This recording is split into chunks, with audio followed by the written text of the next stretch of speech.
مملکت کو نواز شریف کی بادشاہت سے خطرہ ہے۔ میاں صاحب آپ کے دن گنے جا چکے۔ الطاف حسین صاحب سے ہمارا مکمل قطع تعلق ہے۔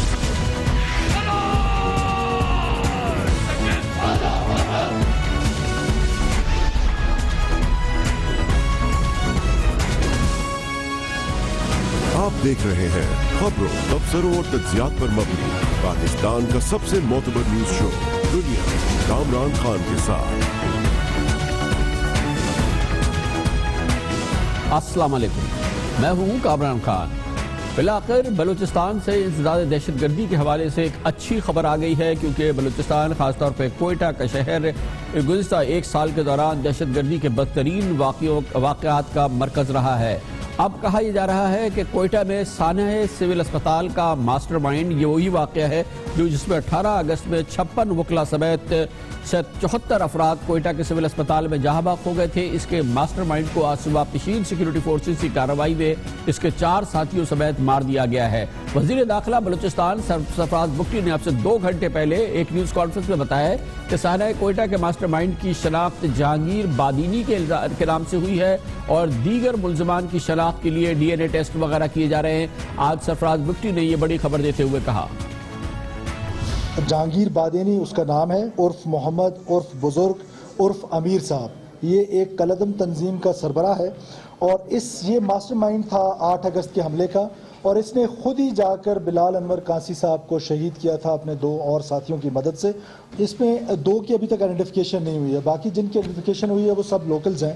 فورن ایلیمنٹ اور جو ہیڈ آپ نے بتایا، جو اس میں لشکر جھنگوی العالمی ہے، ٹی ٹی پی ہے اور جیش الاسلام ہے، ان سب کا ایک نیکسس ہے، اور یہ ٹی ٹی پی کا کمانڈر تھا جہانگیر بادینی، لیکن یہ سب مل کے کام کرتے تھے، اور ظاہر ہے این ڈی ایس اور را جو ہے وہ مل کے ان کا کام کراتے ہیں، اور وہاں سے ان کو ٹارگٹس ملتے ہیں، وہیں سے ان کو پیسے ملتے ہیں، وہیں سے ان کو کارروائیوں کے بعد انعامات کی بارش ہوتی ہے۔ اس پر مزید بات کرتے ہیں، اس کے لیے ہمیں جوائن کیا ہے حکومت بلوچستان کے ترجمان جناب انوار الحق کاکڑ نے، جو کہ کوئٹہ سے ہمارے ساتھ موجود ہیں۔ بہت بہت شکریہ کاکڑ صاحب۔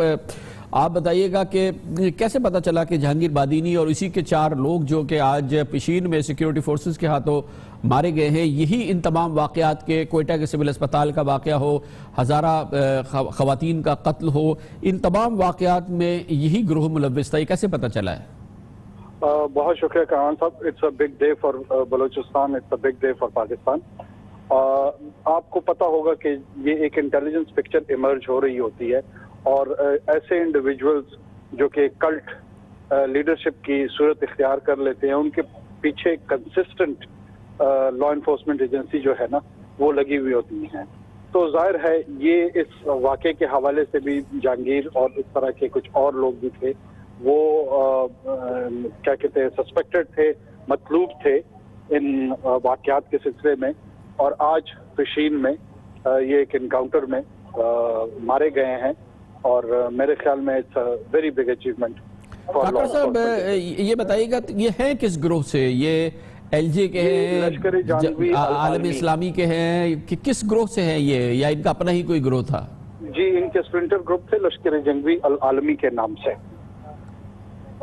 اور اس گروہ کے ختم ہونے کے بعد آپ کیا سمجھتے ہیں کہ کوئٹہ میں ہونے والی دہشت گردی پہ بہت فرق پڑ جائے گا؟ کیونکہ جتنے بھی بڑے واقعات ہو رہے ہیں، سب جو ہوئے ہیں اب تک، سب کا الزام ان پہ ڈالا گیا ہے۔ کیا یہی ایک گروہ ہے جو کہ کوئٹہ میں آپریٹ کر رہا تھا؟ دیکھیے، یہ کامران صاحب پری میچور ہوگا یہ کہنا کہ بہت بڑا اثر پڑے گا، لیکن یہ یقیناً ہوتا ہے، ہم نے ماضی میں بھی دیکھا ہے کہ اس طرح کے گروہ کے لوگ یا ان کے سربراہان جب نیوٹرلائز ہوتے ہیں تو ان کی جو ٹیرر کیپیسٹی ہے نا، وہ اگر زیرو نہیں ہوتی ہے تو منیمائز ضرور ہو جاتی ہے۔ بہت بہت شکریہ جناب انوار الحق کاکڑ، شیئر کر رہے تھے ہمارے ساتھ آج کی اچھی خبر انسداد دہشت گردی کے حوالے سے بالآخر کوئٹہ سے آ گئی ہے، جہاں پر اطلاعات کے مطابق دہشت گردی کے بڑے واقعات کا ماسٹر مائنڈ اس کے 4 ساتھیوں کو آج ہلاک کر دیا گیا ہے۔